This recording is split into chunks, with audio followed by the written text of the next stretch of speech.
What's up, everybody? I'm Chaz Wolfe, Gathering the Kings podcast. Today, I've got Ash Patel here on the King stage. My brother, how you doing? Chaz, I'm doing great. Pleasure to be here. Thank you so much.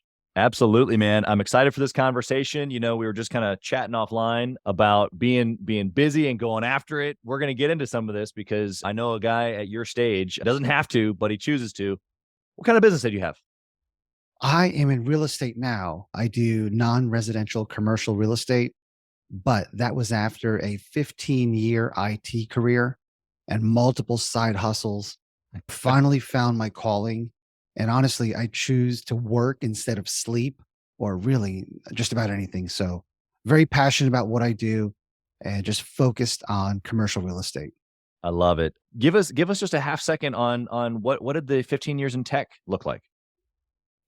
Grew up with very strict immigrant parents, and they kind of dictated my path, told me I'm going to major in IT. And essentially, I went into IT because I didn't have the ability to do what I wanted to. I had to follow their rules. Right. Had a 15-year career that I progressed at, went up the ladder, but I would lie to myself and say, man, I love my job. But in all honesty, I hated waking up, hated going to work, and always had a side hustle to try to get me out of it. And it wasn't until, 15 years later, finally made it. But yeah, man, it was, I wish I had had the courage earlier Yeah. to make some hard decisions. Yeah, I love it. Well, we'll definitely get into some decision making. I want to know before we kind of get a little bit more into your history and some of the decisions that you made. What's the bigger play for you? Like not necessarily why commercial real estate, but why are you doing this thing? Why have you been doing it? Why do you keep doing it even though you don't have to? I struggled with that earlier with my side hustles. I thought I was doing it for the money. And then when a little bit of money started coming in, it didn't really motivate me. So I honestly didn't know why I was spending all this time working my 9 to 5 and chasing side hustles. But finally, it got to the point where I wanted the time freedom. Right. So that's been what I've been chasing. And then it just seems like it's an elusive goal that keeps moving. So, yeah, the why though now is because I absolutely love what I do and I love teaching other people what I do as well. It's way more fun doing commercial real estate with other people, right? And for Yeah. years, I was a silo, as a one man shop. And God, it's so much more fun when there's other people to bounce ideas off of. And, if you want to go far, go together, right? Yeah, that's right. Well, and I love that about real estate in general. You can be pretty creative, but even in the commercial space at another level, is that it's usually made up of a team. It's usually made up of JVs, or usually made up of multiple hands in the pot making the stew. And so you're right, there can be a camaraderie that doesn't exist in some other businesses for sure. Talk about maybe the transition. Like you obviously were, side hustles, but then you made this leap into real estate. Tell us what that was like at the beginning before kind of things got started. Yeah. So the leap initially wasn't in real estate, it was starting an IT consulting company. Okay. And it was probably a safer move. We had a young daughter. I'm married at the time. So I quit my IT career to start an IT consulting job. And I thought that would be my way of working for myself and getting that time freedom. But it ended up being a lot of work, a lot of travel, a lot of late nights. So that didn't cut it. I mean, that was, a lateral move, if anything. I just didn't have to go report to somebody else. Right. And I always heard that real estate was a great way to offset taxes. So I bought my first property. It was a mixed use building in a college town. It was kind of a dump. And my mindset at the time, Chaz, was I bought it because the bottom floor was a grocery store that basically sold a lot of beer to college kids. And there was 4 apartments above it. And my dumb self at the time thought, okay, when the store leases up, I can manage the store as well and have another source of income. And it wasn't until I was there renovating the college apartments, I was unclogging a tenant's toilet actually. I look out the window and I see on top of the rooftop of the store an HVAC company replacing all the rooftop units for the store. So I go downstairs to inquire what's going on. The store owner tells me that their AC went out. So they're replacing their entire HVAC system on their dime.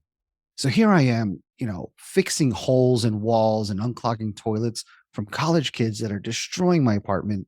And the commercial tenants are actually improving it.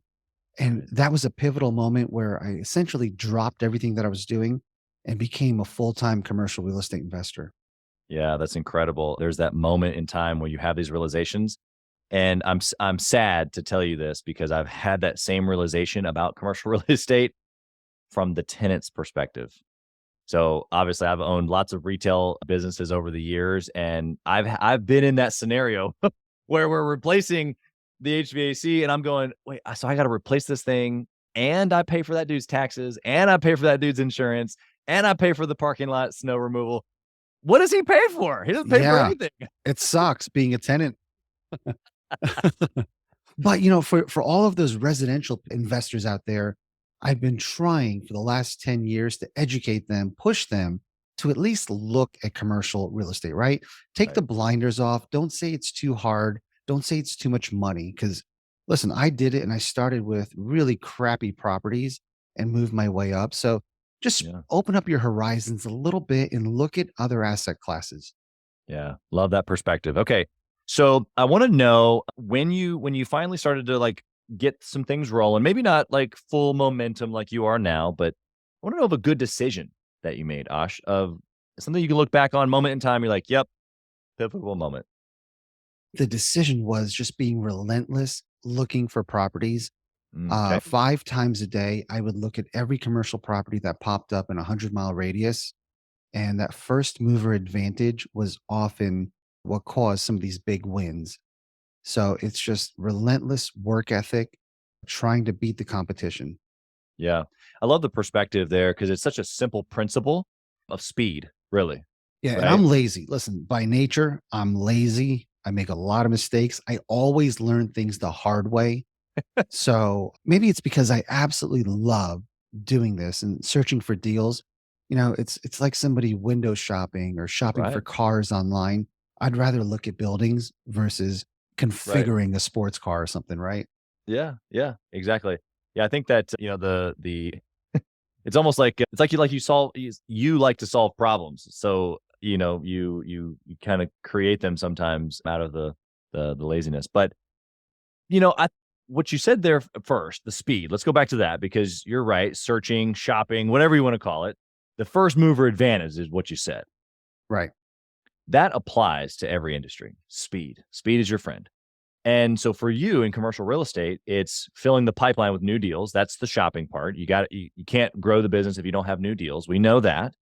And for you, looking on a system, do you have a process of, connecting with other people in them? Like how does this first mover, advantage, the speed really play into just I'm looking at properties constantly. Like give us what that actually looks like.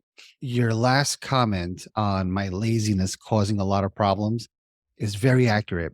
And that, Hopefully you didn't take any offense to that. no, no, That was it's more so for actually, the listener. Chaz, you hit the nail on the head. Again, I'm telling you, I've made every mistake out there and I learned things the hard way. And because of that is why I'm putting systems in place and why I have put systems in place. Love it. I was doing everything wrong, man. 2018, I had to replace a toilet in a girl's bathroom in an office building. Got a tenant, said it was running. No problem. I'll replace it. Go to Home Depot, buy a toilet. And I looked at the sign that says, we'll install it for $99. And I thought, nah, listen, I can do that. So put the kids to bed one night, 10 o'clock, go out there, and I'm there till 1 in the morning replacing a toilet, right? And it's everything that I've learned in terms of systems and efficiencies, I've learned by failing and making mistakes. So in terms of first mover advantage systems, I hired an assistant, which was an absolute game changer because I was getting inundated doing everything myself. And what I realized was where I made all of my good decisions and money was searching for deals. That was my forte. Mm, And I didn't have time to do that anymore. I was paying bills, doing leases, just a bunch of nonsense, right? And I was insecure in that I didn't know if I hired an assistant, if I can keep them busy enough, if I can create an adequate work environment for them, if I'm so chaotic that they would just leave. So a lot of those insecurities kept me from yeah. hiring an assistant. And I'm That's telling so you, good. when I hired somebody, man, it was like a drug because you can give them something and they get it done. And then they ask for more. And it's like, oh my God, like there's a Yeah. human that you can give all your work to and they love doing it. They love learning Yeah. and you're adding value. It's incredible. So, for all of your listeners that are inundated with whatever business they're in, even if they're working a 9 to 5 and they come home, they've got to cook, they got to clean, they got to, do stuff with the kids, man, figure out what you can offload, right? Because it's a game changer. We all know those mantras like time is your most valuable resource, Right. but they're just cliches. They really are. Because until you put that into practice, man, it's just one of those things that you've got to do. Do it for a week. Hire a nanny for a week. Hire an assistant, a virtual assistant for 30 days. Just try it, man. Get out of your own way, Yeah. right? I love how you, because the reality of it is that even though entrepreneurs are, driven, we want to get more, we have these bigger purposes, there's a laziness factor to all of us. It's not just you, it's me too. And or some of these things that play into getting in our own way. So whether it's like, okay, in this realm, it's laziness or self-sabotage, right? That gets in my way, causes problems. Or over here, actually you're, if we're going to dub this word laziness, actually probably linked to, well, like if you could get over that fear of hiring somebody, now you're like, well, this is great because they get to do it and I don't. It feeds into that at least, or at least if you can have the vision of going, okay, if I can keep things organized, then then there's a team doing it, and I don't necessarily have to wear the ego of doing it all myself. You're right. And there's a famous question asked of Bill Gates: what kind of person would you hire? And he said, someone that's lazy because they'll find efficient ways to get the job done. Right. And in reality, that is the case, right? I either procrastinate or find efficient ways to get things done. There's not much in between. I appreciate the vulnerability. I think that if the listener is being honest, there's skill sets or maybe go-tos that they have. Like you said, your skill set is looking for deals. You enjoy it, and on top of that, you're good at it. So you just get rid of the other things that maybe don't bring as much life, or in this case, that you want to be lazy with. So I want to know, I'm going to flip the coin here. We've given already just incredible insight from your story that's been valuable, but tell me about a bad decision that you've made. Yeah. So, after maybe 5 years, let's say 2010 to 2015, those years, it was very easy to make money in commercial deals.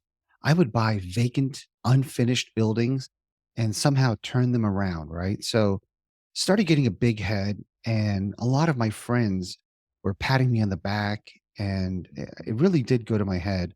So, there was an auction, an estate auction for a bunch of commercial properties in a town that was dying. And I had such a big head, man. I was out of town. I had one of my tenants go to the auction and bid for me. I couldn't even hear him on the phone other than every so often, "Ash, do you want to keep going?" I'm like, "Yeah." I have no idea what the number is, but whatever. I bought maybe a half dozen properties, and just like all the other ones, no problem. I'll figure it out. I'll rehab them, get tenants in them. Well, this turned out to be an insurmountable task because the town was dying. It was ravaged by drugs, job losses. The politicians that were running the town were infighting. But all along, my friends were like, "Oh, don't worry, he'll find a way to turn this into a golden nugget." And I'm just now in the process, 5, 6, 7 years later, of offloading that last property. So I needed that, right? I needed that kick in the ass to let me know that not everything is going to be a win. Not everything I touch turns gold. So it cost me a ton of time. I don't know how much money, but Yeah. a lot of aggravation. So important lesson learned, man. Get that ego in check, and you're going to have failures, and be happy when you fail. Yeah. Yeah. I consider them dues, right? Yeah. Like you said, like you needed it. Well, the only reason you would say that is because it gave you something 100%. Yeah. Yeah. for you to be able to come out on the other side and now know what you know. You've obviously, I'm sure, changed some some procedures and some decision making, but I want to press into that just a little bit because the ego, man, it gets it get it. It gets us all. It is probably the biggest thing that maybe we don't even talk about a whole lot. Maybe I should talk about that more. But just from a half perspective there, like you're reading your own press clippings, you're making these decisions, even in the midst of you struggling, your friends are still singing your praises. So it's like Yeah. hard. Yeah, because I'm not sharing that I'm failing. It's not until now that, people ask me about that and I'll share the story, but, you talk about your wins, you don't talk about your losses, right? Yeah. And I wish more people did that, right? Yeah. How Yeah. do you think, like, so for the listener, today, they're, maybe where you were back then or maybe a smaller version of that. And the reality is that they're struggling. Is there value in the listener finding someone to say, "Hey, I'm struggling"? Yeah. All the side hustles that I had, I wanted to go to SCORE, which is the Service Corps of Retired Entrepreneurs, a free government organization of retired business execs or entrepreneurs that help startups and help young businesses. And again, it was insecurity, man. If they saw my financials on my little Excel spreadsheet, they'd probably laugh at me. And it was that fear of Mm, asking for help because I thought I would get laughed at. And that's what kept me from doing it. But I would have progressed so much more in the side hustles. When I started in real estate, I made excuses. Not many people do non residential commercial like I do. And especially when I started, the mom and pop businesses, the smaller strip malls, office buildings, I just didn't think there was a lot of people in that space, but all excuses. I should have sought out mentors, coaches, other people, regardless of what asset class they're in real estate. I really should have used their help. And it's not until, recent years that I've networked more with other people and asked sure. questions of them. And I've always mentored other people, which has been great. And it's one of those things that I love equally as much as finding deals. I can have a desk full of to dos and paperwork for the day. If somebody calls me and says, "Hey, will you help me evaluate this property?" Man, I'll drop what I'm doing and spend an hour because that's the fun stuff, right? Yeah. But in terms of, yeah, man, seek out mentors, make sure you do it the right way. I had a rule. So after people found out that I was mentoring, I would get calls left and right and they're like, "Hey, I want to do what you do." And I'd say, "What is it that I do?" Like, "Ah, I want to get paid." I'm like, Uh-huh. Okay. I mean, that's what you want, right?" But they Right. don't want to put the grind in and they don't want to come correct, right? So I made a rule where the first conversation I'll have with anybody, 45 minutes, an hour long. And then you get one homework assignment because I would spend hours putting together plans for people that they never followed. So my rule was after our first call, you come back with three commercial properties. Tell me what you like and don't like about them. No right or wrong answers. 95% of the people I'd never hear from again. Yeah. So the few people that followed through, I would give them all of my time, right? Because I know they're going to follow through. I know they're going to hustle and they Yep. have a higher chance of success. So in more recent years, my time has become more limited. So I love the approach where people just call and say, "Hey, what can I do for you? How can I add value? Can I shadow you?" Mhm. Right. And instead of, "I want to learn from you," you know, be humble, approach people with humility, and try to add value. It's a lot of cliches. Don't ever ask somebody for coffee. You know this, right, man? When you get Yeah. to a certain level, you're busy. You don't have time to take yourself out to coffee, let alone have someone else spend an hour of your time and not knowing what the agenda is. So just be very Right. respectful of people's time. Yeah, I'll tell you a half story on that. It's kind of especially as the world transitioned to Zoom, obviously in the COVID period. But the reality of it is that if I'm gonna go meet you for lunch or even a coffee, is that there's a before and after to that. That I have to end what I'm doing. I have to dwindle down what I was focused on to be able to then leave the house, to then drive to meet you, to then, like you said, have this unagendified time to then drive back and then to get ramped back up into what I was focused on. It's way more than just a 15-minute coffee. And when you Yeah. have people like you and I that calculate time like that, it makes it very difficult. And so I remember a couple people here in Kansas City, right where I'm at. They're like, man, we should da da da. Hey, no offense, but like, let's do a 15-minute Zoom. And it was like offensive. We're in the same city. What do you mean Zoom? I'm like, no, it's not about Zoom or we're in the like. It doesn't matter. You want 15 minutes with me? I want 15 minutes with you. I want to get to know you. Fantastic. Well, let's make it 15 minutes. Yeah. You know, I had a guy that I mentored, a young kid actually, and he was a killer. He would find out what restaurants the person liked and then give them a choice of 3, invite them out to dinner or breakfast. And I like that approach better because, during the day, you can have the best laid plans of how your day is going to progress. All of a sudden, one email or one phone call throws everything into disarray. So doing lunches is difficult because middle of the day, you got to drop what you're doing. I love the breakfasts or drinks or dinner in the evening because it's downtime, right? Before your Yep. day starts or after it's over. But man, getting somebody in the middle of the day is a tough one. Yeah, it's funny. I had a guy actually on my show a couple weeks ago, and he told a story about how this investor I was trying to get him to do certain deals. It's like a snow plow contract scenario, and he talked about all the the guy was like, "Let me take you to lunch." So I took him to lunch, and he convinced him to do this deal through lunch. And so I told him, I was like, "So you're an easy prospect. I just got to take you to lunch, right?" And he's states away, right? So I'm like, "What's your favorite sandwich shop? And what we'll schedule a Zoom, and I'll have a sandwich sent to you, and we'll have lunch together."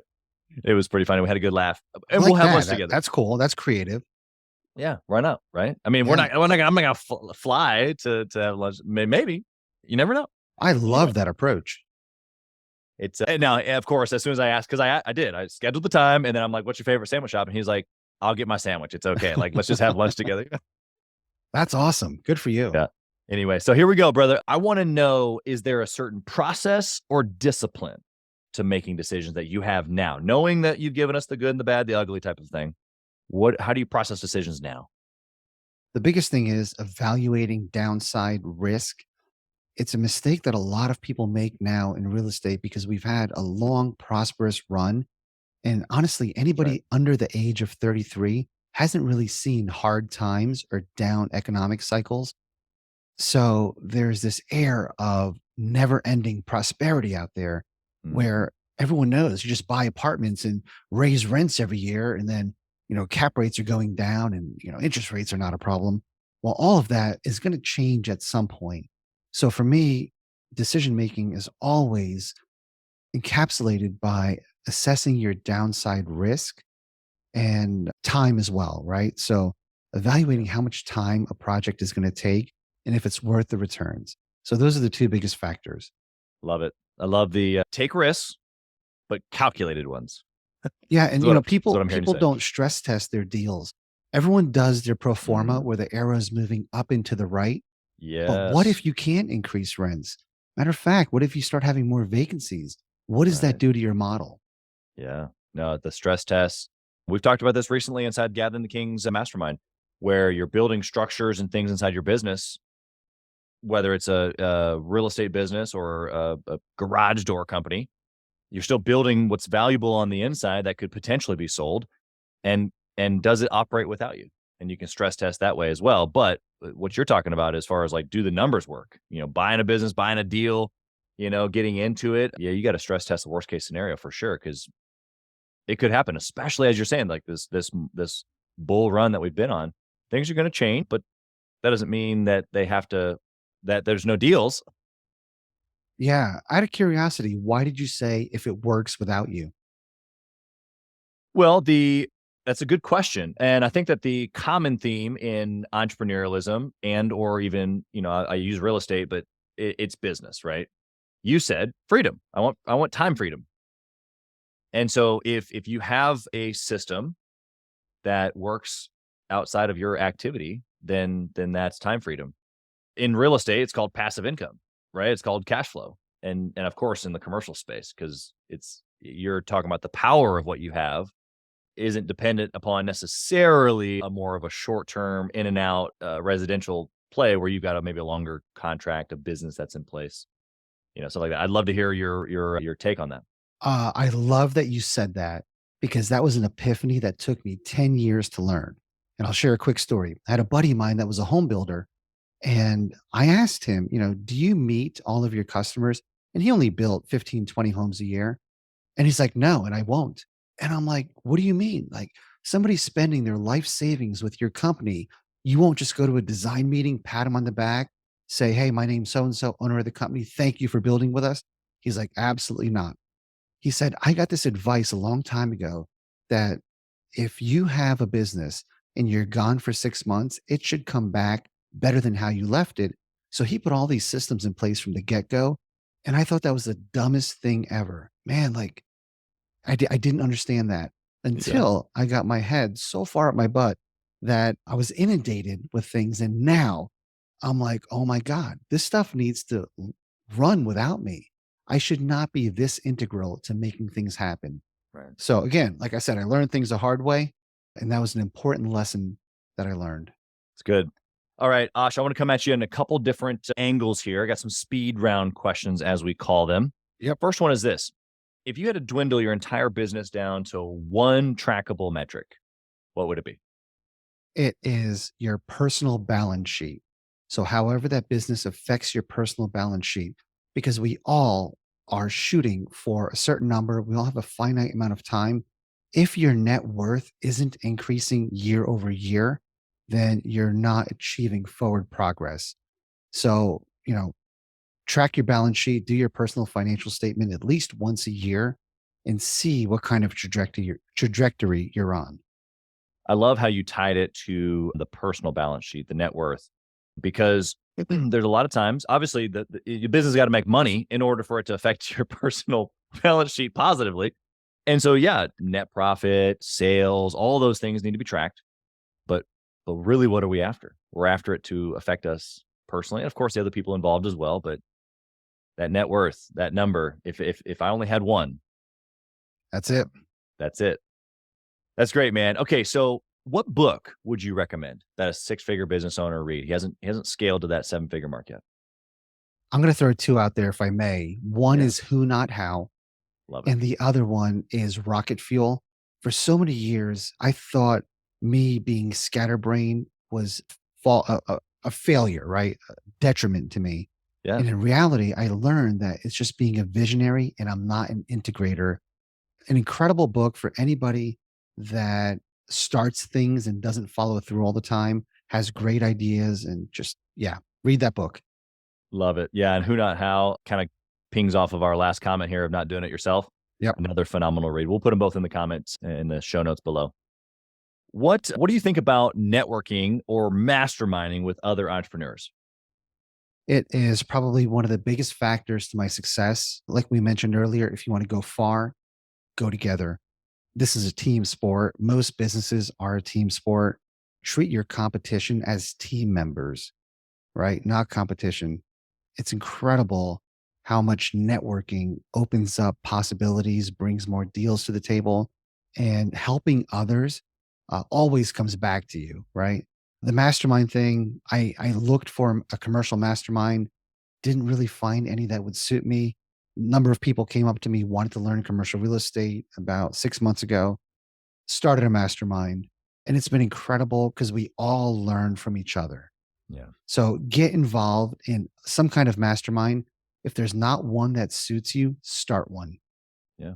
Yeah. I love the approach. I think that you and I took a similar step there. Okay. And in the operations, kind of going back to the who not how place for just a half second, if you only had 1 hour each week to work in your business or on your business, how would you use that hour to successfully run your business like you do now? I would develop people because that's time that's exponentially returned, right? Another answer would be look for deals, but that's not enough time. I'd rather train other people Mhm. to effectively do their job. So Yeah. develop your staff, develop your people.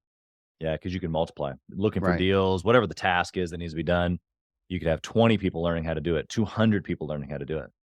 Absolutely. Okay. Last question for you, Ash. If you lost it all, what would you do?